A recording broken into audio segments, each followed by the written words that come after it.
I'm seeing, I just noticed Grace's question when I opened the chat window. And the makeup exam is held by the department, and you sort of, I don't know, come in the glass doors, and I think you maybe wait and are directed there. Like, I'm not handling those exams. It's Lucas, and I forget the other name of the professor, there's a 7 a.m. and a 7 p.m. And I'm going to send the list of students who are doing rewrites to the department today. All right, welcome back. Today we will start our exploration of chapter 12, which is on stress and health. So stress is a process. It is our process of physiologically and psychologically reacting to trying to cope with a stressor. The stressor is a stimulus that provokes this response in you. So you guys all know what stressors are. An upcoming quiz is a stressor. You know, not having enough food on the table could make you feel stressed. The thought of a meeting with your boss could make you feel stressed out. These are all stimuli that, in some interaction with you, provoke this process. And as a process, stress has a psychological component where you're thinking about it, trying to solve the problem. And then there are also biological components to it. So stressors provoke or can provoke our fight or flight reaction, and it'd be like a release of hormones, let's say corticosteroids, and we would see physiological manifestations of stress in like how you hold yourself and whether your heart rate is elevated, if you're sweating. Okay, so it's a psychological, biological process. Stress is that process by which you react to, you respond to, and you cope with that stressor. But we vary in our reactions to stressors. Someone has their microphone. So we vary in our reactions to stressors. The same thing may be perceived, may be a stressor to one person and not to another. Let's say failing an exam. If somebody really cares about that course, they spend a lot of money on it, they need it in order to get their degree, in order to get the career they want, it means a lot, it's of central importance to them. Like that quiz, that exam is a big stressor for them, and they may have a big reaction to it. But imagine someone else who is only in university because their parents are making them, and they don't really want to be there, and they don't really care. I was like my brother in first year. And they may not react to that exam as a stressor. Okay, they might not, failing that exam might not even be a stressor. So can you see how appraisal matters? Right, to the first person who's stressed by this, they see failing it as a threat, and to the other person, it's not a stressor because they don't care. It's not important to them.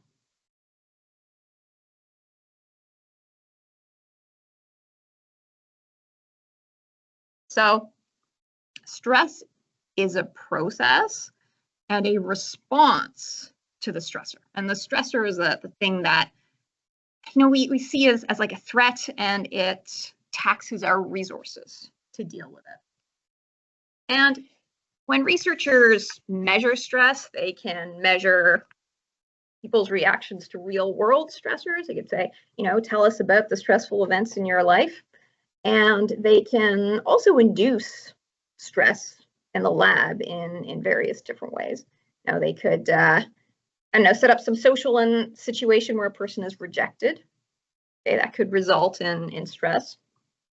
And there's ways that they can measure it in a lab. You could give people a questionnaire and ask them how stressed they're feeling. You could measure corticosteroids. Like there are saliva tests for cortisol.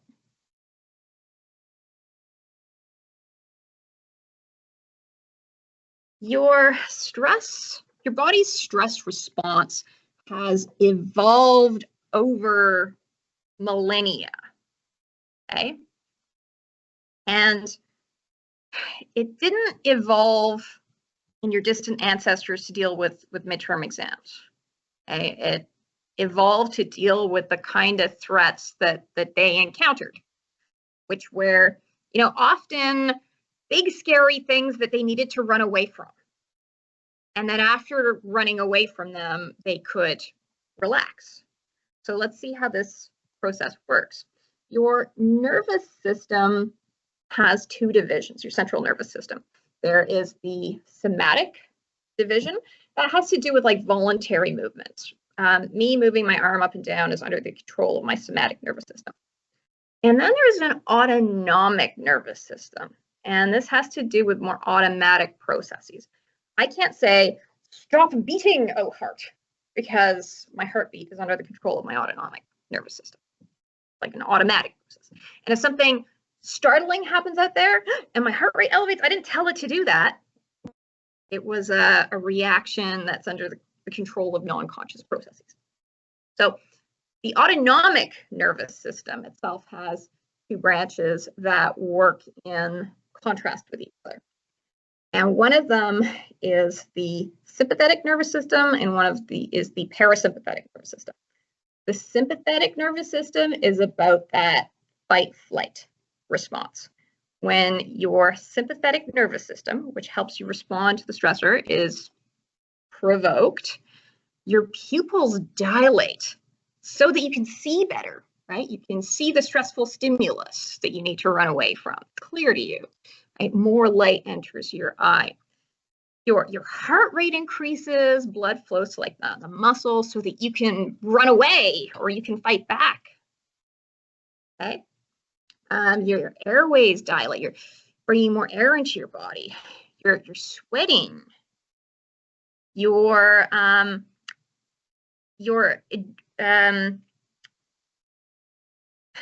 digestive system, though. If you're running away from a tiger, what's going to happen to your digestive system, your sexual response system, to your immune system? Well, you know what? Those systems consume a lot of energy. So maybe we're going to direct energy away from them. So maybe your sexual responses will shut down. Maybe your digestive system shut down. You might want to throw up, right? You might, if people are really stressed, sometimes they might like pee or defecate. It's like, let the stuff out of there, okay? Because we can't handle that now. And the immune system is also kind of costly to run program. And so that sympathetic response also suppresses the immune system. Okay? And it pumps out these stress hormones into your body from your adrenals that make your body react in these ways. This sounds like a really adaptive system for dealing with this kind of stressor. But you might wonder, if we keep chronically provoking this because of quizzes and exams and meetings with our boss, right? Like that, the threatening stimuli to us today in this developed industrial world are so much less actually life-threatening than are the stressors that our stress responses evolved to deal with. And so we keep firing up this system, to deal with things that are really like not life and death kind of situations. And over time, that can, suppression of the immune system, having your heart working on overdrive, over time, that can lead to negative outcomes for us. Okay, so people who are more stressed out get sick easier and more quickly. They have more heart problems. So sympathetic nervous system, think of it as sympathetic to the fact that you're about to die and it's going to help you get out of the situation. Okay, so it does all these things. The opposite of the sympathetic nervous system is the parasympathetic nervous system. Okay, so This can kick in now that you've escaped the lion, you have gotten away from the storm. Okay, house isn't on fire anymore. Whew, okay, you're safe now. We can relax. Right, so now those pupils can constrict. Now your heart rate can slow. Okay, now your breathing can slow. Now your blood vessels can start to constrict. We don't need to get, like blood out to your muscles so that you can run away or fight back. And now that digestive system can get more active. Now you can start thinking about your crush. Now, do you see like how once you're not having an active stress response, we can now divert energy to those sort of costly systems. So it is good for your immune system when your parasympathetic nervous system is activated. Good for your digestive system. But obviously the sympathetic response has adaptive value, yet our environment has changed dramatically in the last 100 or so years, such that it's kind of out of sync with the stressors most of us are facing today. So I hope that helps you see sort of how we got there. So, as I've said before, we don't all have the same reactions to stressors. In fact, one person might see the same stimulus as not a stressor at all. Because for it to be a stressor, you have to make that primary appraisal that this is harmful or potentially harmful. And sometimes it's an automatic response, right? If there's a sudden loud noise, you'll have an automatic startle response that you don't even have to think about. Now, once you see something as a threat, you can appraise, again, whether or not you can cope with it. If you see something as sort of potentially challenging, potentially threatening, but you also think you have the skills and resources to deal with it, you might think of that as actually kind of a good thing. It could be an exciting challenge. In fact, that could be eustress. You means good in, I don't know, or Latin or something. Eustress, good stress.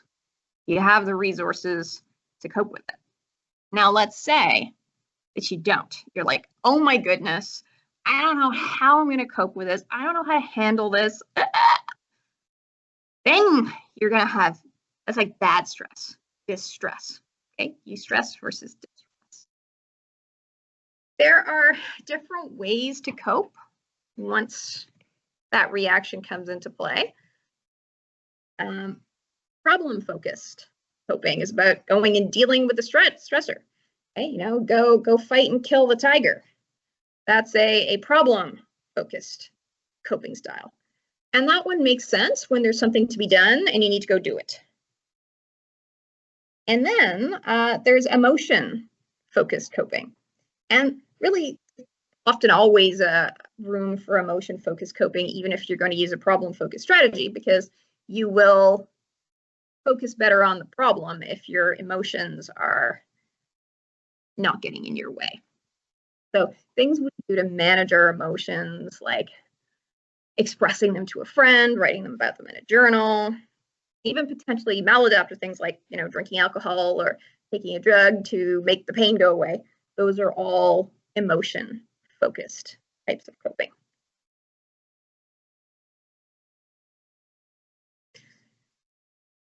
So researchers try to measure stress. They have different ways of doing that. And one thing that they've done is, go out and interview people and find out, what are the typical things that seem to stress people out? And then let's say I want to get a sense of overall stress in the classroom. I ask you guys if these things have happened to you. So here is a shot of the social readjustment rating scale. And it asks you if you've recently experienced any of these life events. Death of a spouse. That could be stressful. Maybe going through a divorce. Like how like the top three are all like relationships. Have you been put in jail? No, have you had a major personal injury or illness? Marriage itself. Are you married? Did you get fired? Hmm. Are you having sexual difficulties? Right? Has one of your family members suddenly started acting strange? Are you pregnant? Do you change to a different line of work? Anything you notice about this? The way it works is that if you endorse these, it gives you, they're worth different levels of points. So death of a spouse gets 100, and then the person basically gets a total score. We add up these numbers for you. And the higher that number, the more stressful life events have happened to you.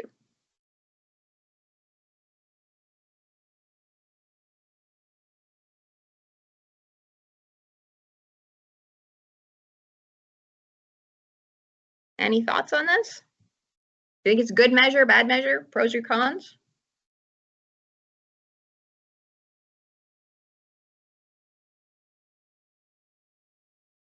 Liam says it's too static. What do you mean by that?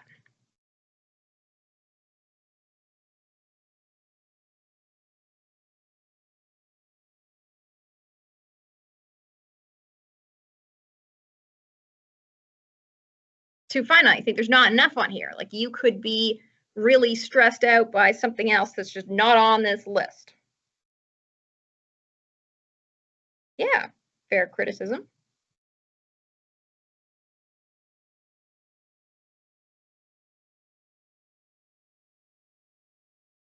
Liam's pointing out that all these things could affect people differently. I mean, marriage could be a good thing for somebody, be a really bad thing for somebody else.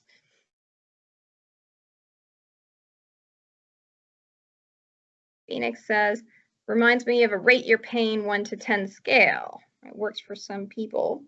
The people who are always in pain are unable to rate themselves on it because their perception is skewed. What is actually being measured here? Is this actually a measure of somebody's psychological sense of being stressed?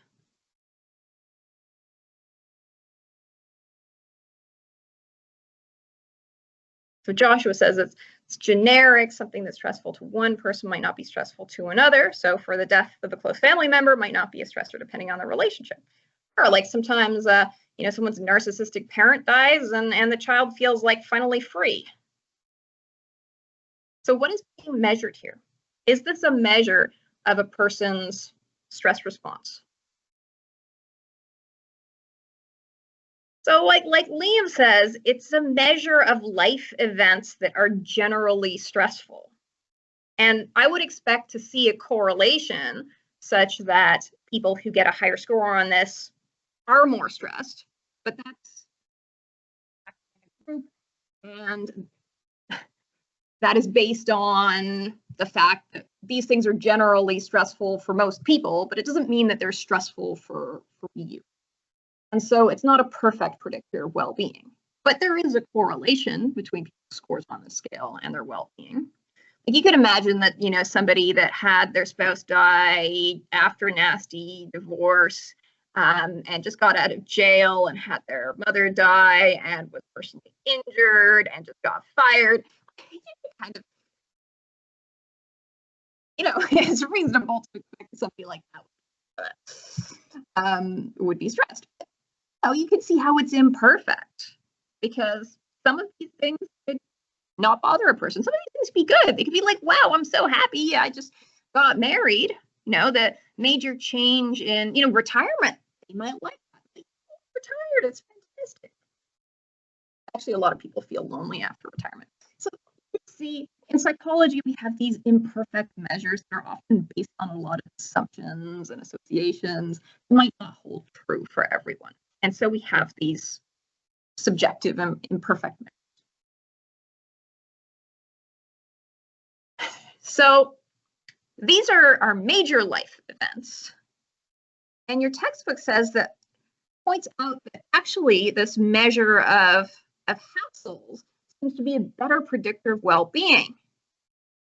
And theoretically, a hassle is a kind of minor annoyance that adds to strain over time. So, day with a lot of hassles, you're stuck in traffic on the way for work, and you're late for work, and your boss is taking off with you, and you lost your keys, and you spilled your coffee on yourself. They're not supposed to be like really big things, like getting fired, major life events. So hassles are supposed to be these little things. And your textbook is saying, hey, this hassle scale seems to be a better predictor of well-being than the previous life event scale. I think it's always interesting to go and like look at the evidence. And so I went, and your textbook doesn't give you a copy of this scale. I went and looked it up, found this subscale. So this is a larger scale that measures hassles and uplifts.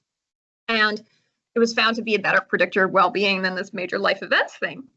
And then I went and I looked through the items to see, are these holding true to theory?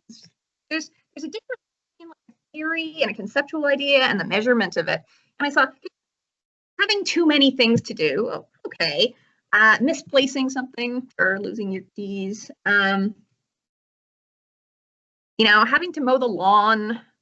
Oh, damn, the faucet broke. Oh no, the price of tuna has gone up 60 cents a can. Then I saw their number one, and I was concerned about weight.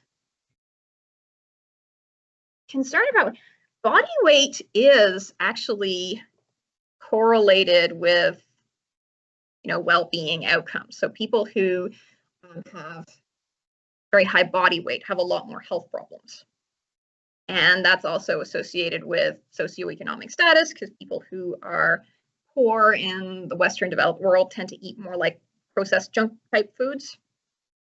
And so when I see an item like concerns about weight, that doesn't seem to me to reflect this idea of a hassle. I can see how it's like annoying to pull your pants on and see they don't fit. The hassle could be I have to buy a new pair of pants, but I saw it was like, oh, that's getting us something a lot better, a lot bigger. And so maybe the predictive validity of the test comes from that. If you are stressed by the rising prices of common goods, then you're probably poor. Right? There's some joke about how do you know if somebody is rich? They don't know how much a banana costs. People who are wealthy, if you ask them what is the price of tuna per can, they're going to answer that question because it's too low for it to matter to them. So some of these things coming up as hassles could actually reflect much larger demographic factors, right? Much larger health factors. And so that to me complicates this idea that, hassles are a better measure of well-being than major life events. Right? Look at crime. Being subject to crime is influenced by socioeconomic status because, rich people live in some gated community. You live in a poor neighborhood, there's way higher crime rates. So is that because of the hassle, or is that because of some bigger issue?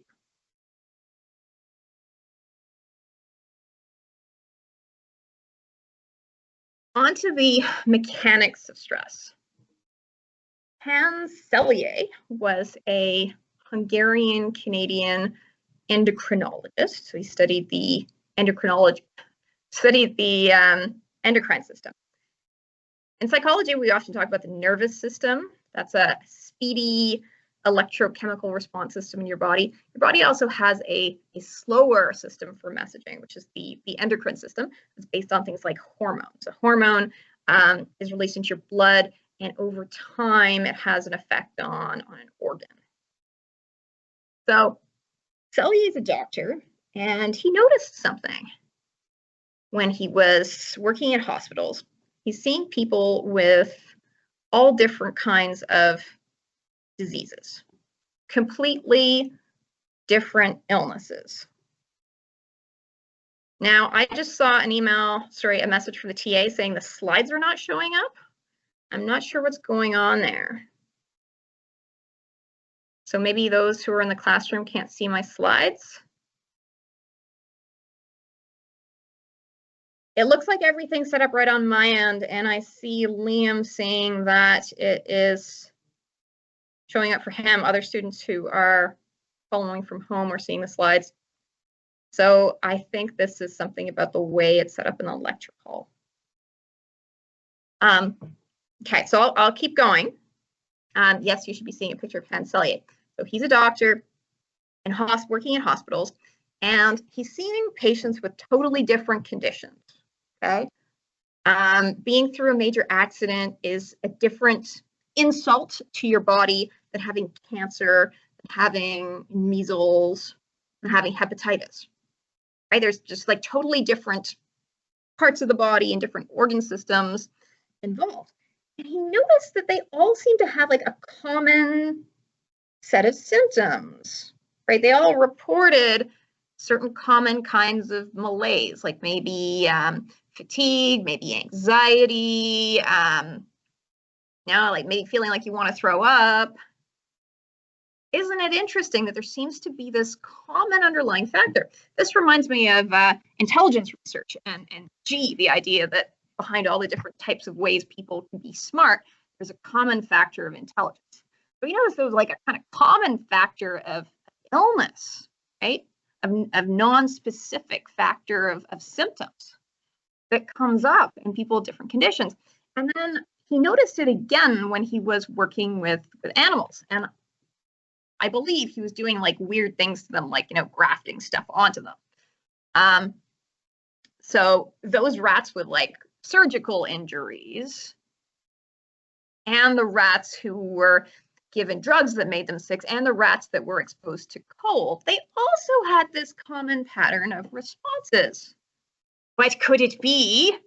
It's the stress response.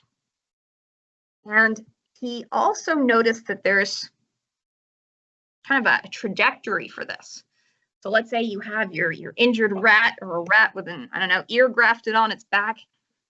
Or you have a person that, has been exposed to some sort of trauma. Well, at first, there's an alarm stage, right? There's the shock. That's where there's excitation of that sympathetic system. There's a release of adrenaline. There's symptoms of anxiety. Okay, and then the individual gets into a coping phase, a place, right? They adapt, they're finding ways, be it physiological or psychological, to stand up to the stressors. Right? We're going to call that resistance. But what happens if over a long term, you keep the rat out in the cold, you keep surgically injuring that animal, the person's cancer, continues. Can you hold out forever? Well, no. With prolonged stressors, right, the resistance can eventually, right, break down.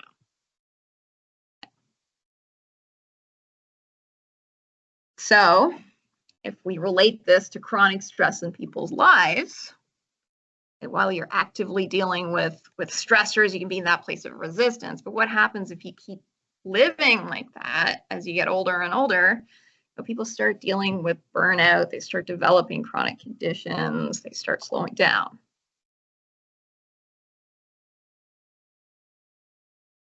So the mechanics of stress are quite biological, regulated by the hypothalamus. This is the endocrine side of stress. And the hypothalamus sends a message to the pituitary gland that says to put out certain kinds of hormones that are part of the stress response. The stress hormones like corticosteroids are released by your adrenal cortex, which is above the kidneys. And then those hormones have an effect on the body. Ultimately, a very wearing effect. As I've mentioned before, when there is a stressor, there are many different ways that you can cope with it. Talked about fight or flight. Well, there's another one, and it's more likely to be used by women, called the tend and befriend response, right, of seeking social support, right? And taking care of each other. Right? That is one way to cope. I would say that that could be problem focused or emotion focused, because maybe you talk to that other person about your feelings, and you express them, and they listen and they empathize. And then maybe you get some good advice and you actually go do something differently because of it and end up coping with a stressor that way. Other people can give us good advice. Maybe they've been through something similar. The fight or flight response has to do with hormones like corticosteroids, testosterone. The release of stress hormones from your adrenal glands is also associated with release of testosterone. The tendon-befriend response seems to have something to do with the hormone oxytocin, which is like a bonding hormone, to do with feelings of trust.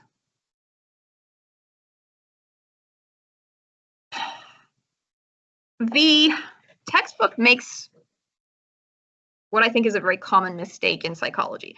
It wants to know if a certain behavior, state, or trait is good or bad on it without some kind of a context. And I'm going to argue with the textbook, and I'm going to say that, I don't think that some stress responses are universally good and some are universally bad. It depends on how they help you or don't help you cope at the end of the day. So, is tendon befriend good or bad? Well, let's say that, you're talking to your best friend about your breakup with your friend all the time, and, you can't move on, and now, she's getting fed up with you. Then that's not a good thing.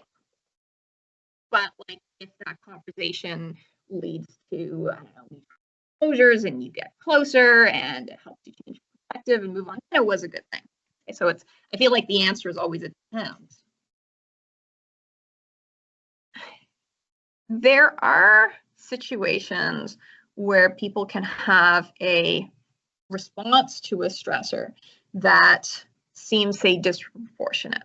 Okay, like there are like acute stress disorders, there's post-traumatic stress disorder. And in those situations, people have a very dramatic response to a stressor. And in case of post-traumatic stress disorder, it persists long after the stressor is gone. PTSD was first identified with military veterans. Right? They would still be thinking about war. They might react to the sound of like a car backfiring as if it was a gunshot. Be hypervigilant. They took it back with them. There is often observation that females are more prone to things like mood disorders. Generally speaking, the prevalence of anxiety and depression is higher in women than in men. And we also sort of see higher rates of PTSD in women than in men. PTSD was not like an easy diagnosis to get. Right? There was, and people fought to have this recognized. Because those, shell-shocked military veterans were often seen as like cowards.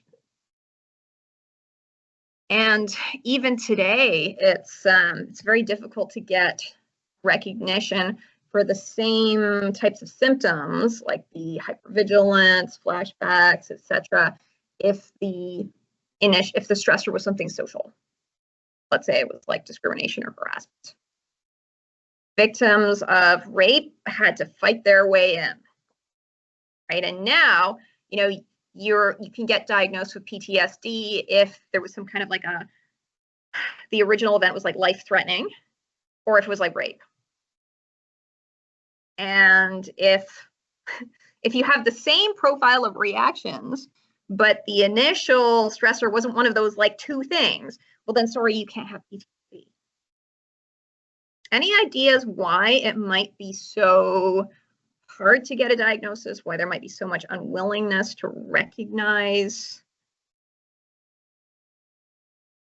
what people are going through?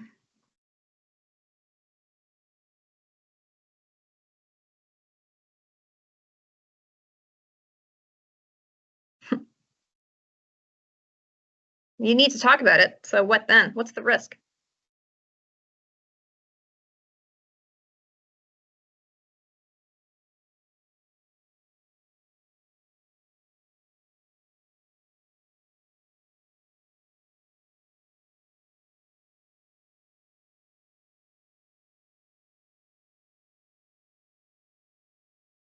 there any risk of broadening the definition of PTSD to?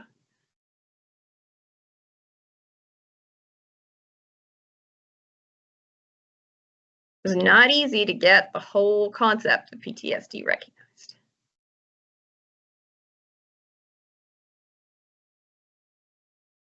Right, military, it started with military veterans. Right, eventually rape survivors got recognition. But before that recognition happened, you know, if you had PTSD from rape, sorry, that doesn't count because your life wasn't threatened. There are other things that happen to people that result in this constellation of symptoms. It's not PTSD. There's some people who want to call it like a complex stress disorder, but you know, there's all kinds of controversy around that. There is tremendous liability to recognizing this. Right? Military veterans with PTSD are like eligible for, let's say, some kind of benefits compensation. Could rape survivors that are diagnosed with this be eligible for some kind of compensation? Would we have to talk about the systems within which people are traumatized? Would we have to talk about the things that soldiers had to do in, I don't know, Vietnam? Right? There is tremendous costs, including in terms of liability, in recognizing this. I mean, what if you could, you know, sue your employer? Your bullying boss gave you PTSD. Joshua says, some veterans groups argue that the more people who get diagnosed with PTSD, we're undermining the effect of PTSD on veterans. So are you arguing that there's overdiagnosis? I didn't quite understand the comment.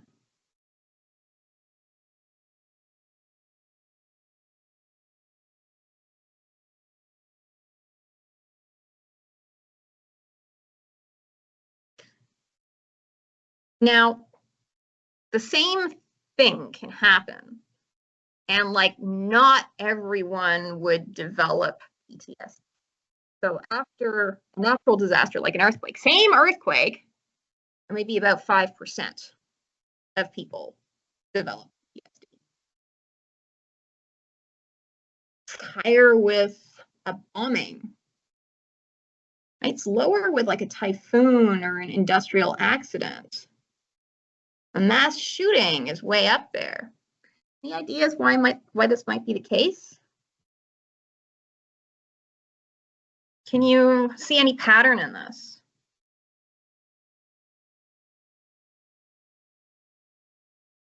Another interesting observation is that though women are generally more likely to get mood disorders, to get PTSD, the percentage of people who develop PTSD after rape is much higher for men than for women.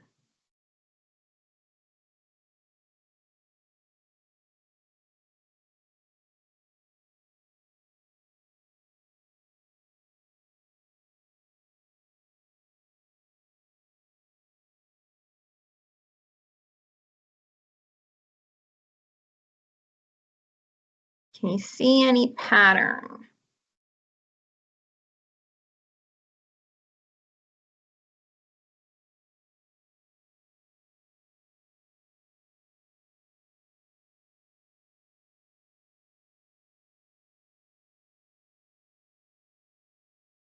William says, I feel like PTSD being more common in women might not be accurate. Yeah, I think it is though. Women are more likely to talk to somebody and more likely to get diagnosed, which would make it seem like more women have PTSD. It is true that women are generally more likely to go to the doctor and get diagnosed with stuff than men. Here is a thought. I also mentioned that men are much more likely to get PTSD after rape than women, even though women are generally more prone to PTSD. That's a hint to what could be going on with the numbers here. Who expects get raped more.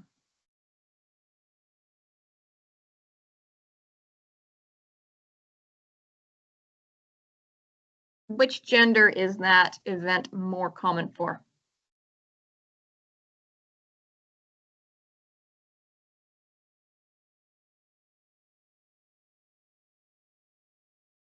There could be a role of expectation here. The most stressful things are uncontrollable stressors, things we really didn't expect, that we don't have any kind of a script for how to cope with. You have like a mental model of how the world works, right? That you use to navigate your environment. It includes all your expectations and your schemas. And sometimes when people have a big traumatic reaction, it's because what happened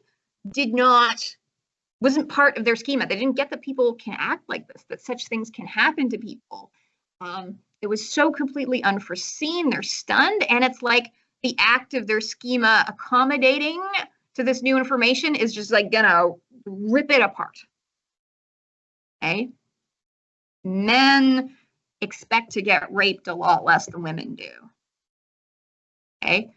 We know about natural disasters. We have a bit more of a script for coping with them. You look for what the authorities tell you to do. Maybe the community rallies together. There's more of a script for how to deal with a flood or a typhoon or an industrial accident than there is for a mass shooting, right? Or a plane crash into a hotel. You didn't see that one coming. What does this mean? What do we do? That's more stressful because there's less of a sense of control and of expectation, right? If we can fully expect something and know how to respond to it and have control over it, then it's less stressful. Phoenix says, I've heard trauma is lessened by the amount of support someone receives after the fact. Right? Like if men who are raped tend to be more socially ostracized, then maybe they're more likely to be traumatized. Very interesting observation. I'm also, the formation of traumatic memories also has something to do with the hormone adrenaline. If people are given a drug that blocks adrenaline, I think it's called propranolol, then they're less likely to develop traumatic memories. Very interesting point, Phoenix. So that is a good segue into social support. Right? Social support is one way that we can cope with stressors, right? People in your community listen to you and they calm you down, and maybe they can connect you to somebody. Maybe they can think of a way through that problem. Maybe they can help you. And so higher levels of social support are generally associated with better outcomes. In fact, if you look at research on happiness, the biggest predictors of happiness are all about relationships. Relationships. Right? Number of close relationships. Do you have a long-term relationship with a partner? And we also see this affected in like health and mortality rates. So you need to deal with the stressor, want to control it in some way often. And we can do that through our actions. It could be behaviorally control. Maybe it's focusing on dealing with the problem. But then there's also a level that's cognitive. Okay, you can overreact to a stressor and catastrophize it, right? Or you can sort of step back, put it in perspective. You can learn about it, and learning about the issue helps you deal with it. I remember I was very upset when my cat was gonna die, and I remember my way of coping was immediately to go and read articles on this kind of cancer that she had. And when I was very stressed about the idea of euthanizing her, I went and read articles about the whole process of euthanasia and what it does and how it works, and having that information calmed me down because it helped me expect what was coming up and know how to act appropriately. And stressful things that happen to us can also lead us to growth. They teach us about the world and about people and about we develop our skills. Sometimes people after even a traumatic experience, find meaning in trying to change things so that that doesn't happen to somebody again.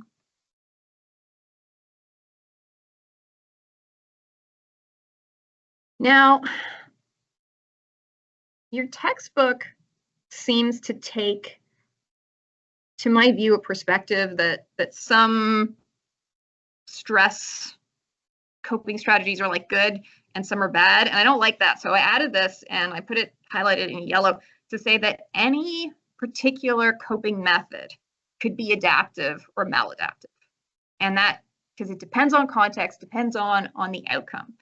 So, you know, the textbook suggests that like suppressing emotions is like a bad thing. Well, yeah, if you don't deal with it and you need to deal with it. But I also know people who are very functional professionals. I have a friend like this. She's an Indigenous scholar. She's been through so much. And she really resented it when she went to a session with a psychologist who seemed to like want to drag up all this traumatic stuff. Because for her, like not thinking about it and not dealing with it was just fine. Like leaving the past in the past worked for her. Like focusing on her work worked for her. And in her case, she went to see the psychologist because she had like insurance. You get so many sessions. So she's like, let's go to a session, and was not pleased to find this person like trying to drag up trauma. So is suppression bad? Maybe, maybe not, right? Depends on what works in the end. Catharsis, right? Going to a closet and screaming, punching something. Is it good or bad? If it helps you cope with the feeling so that you can then go do something about it, then it's great. If you ended up killing your cat, no, then it's not.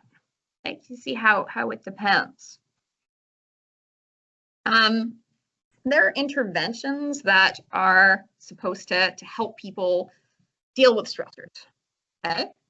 And there's a common assumption in psychology is because there was a workshop, because there was an intervention, because there was a treatment, because there was therapy, there must be an improved outcome. People commonly assume that if they go to a psychologist, if they get a workshop, that is somehow like solving the problem. Well, actually, therapeutic interventions can cause harm. In your own young lives, maybe you have gone to a psychologist or gone to a doctor, or gone to a psychiatrist, gotten on some drug, done some treatment program, and you actually thought like, hey, wait a minute, maybe it made things worse. And my colleague didn't want to have conversations about her traumatic past with this therapist. That wasn't like good for her. I've been put on ADHD medications that made me ridiculously sick. Okay, those harm can be caused by a healer. And so iatrogenic harm refers to harm that is caused by one who intends to heal. Okay, so iatros is the ancient Greek for doctor, or for healer, for many people who try to heal things, socially as well as medically. And genic means caused by. Okay, so treatments and therapies can cause iatrogenic harm, and it's important to keep that in mind. And that's one reason why evidence-based perspectives, why going and measuring your effects of your treatments and comparing it to the control group is so important, because all too much we just assume that because we provide some therapy that it's doing people good. I'm at 12:20. Are there any questions, thoughts, comments? Nope. Okay, I'm going to stop the recording there, and I look forward to seeing you in a couple of days.